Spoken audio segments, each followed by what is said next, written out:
நம்மில் பல பேர் ஒரு செயலை ஆரம்பிக்கும் போது காட்டும் ஆர்வம் ஒரு வாரம் கழித்து இருப்பதில்லை. ஏன்? மோட்டிவேஷன், தூண்டுதல் குறையும்போது நாம் அந்த வேலையை நிறுத்திவிடுகிறோம். ஆனால் வாழ்க்கையில் ஜெயித்தவர்களுக்கும் தோற்றவர்களுக்கும் உள்ள ஒரே வித்தியாசம் திறமை அல்ல, அது கன்சிஸ்டென்சி எனப்படும் தொடர் முயற்சி.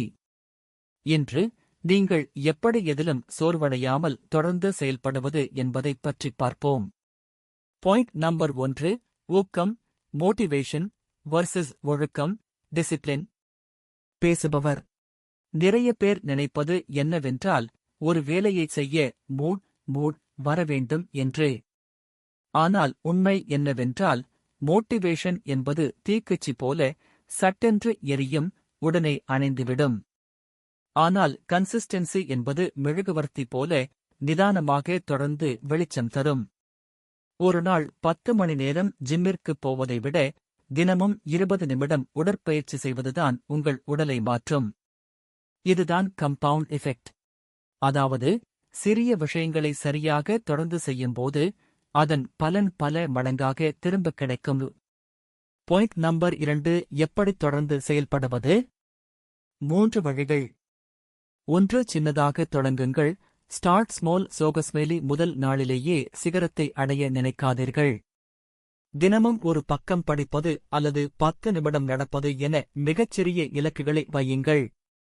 100 நாள் விதி, ரூல் ஆஃப் 100. சோகஸ்மேலி எந்த முடிவையும் எடுப்பதற்கு முன் அந்த வேலையை தொடர்ந்து 100 முறை அல்லது 100 மணி நேரம் செய்து பாருங்கள்.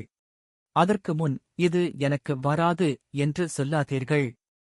2வது முறையை தவிர்க்கவும். Never miss twice. சோகஸ்மேலி ஏதாவது ஒரு சூழ்நிலையால் ஒரு நாள் ஒரு வேலையைச் செய்ய முடியாமல் போகலாம். அது பரவாயில்லை. ஆனால் அடுத்த நாளும் அதை தவிர்க்கக்கூடாது. ஒரு நாள் தவறு, 2 நாள் என்பது ஒரு பழக்கமாகிவிடும். பாயிண்ட் நம்பர் 3: அடையாள மாற்றம், ஐடென்டிட்டி ஷிஃப்ட். நீங்கள் ஒரு செயலைச் செய்யும்போது நான் இதை பண்ண முயற்சி பண்றேன் என்று சொல்லாதீர்கள். நான் இதற்காகவே பிறந்தவன் என்று நினையுங்கள். உதாரணத்திற்கு, நான் புத்தகம் எழுத முயற்சி செய்கிறேன் என்பதற்கு பதிலாக நான் ஒரு எழுத்தாளன் என்று சொல்லுங்கள். ஒரு எழுத்தாளன் தினமும் எழுதுவான் அல்லவா? உங்கள் அடையாளத்தை மாற்றும்போது உங்கள் செயல்கள் தானாகவே கன்சிஸ்டென்ட் ஆகிவிடும்.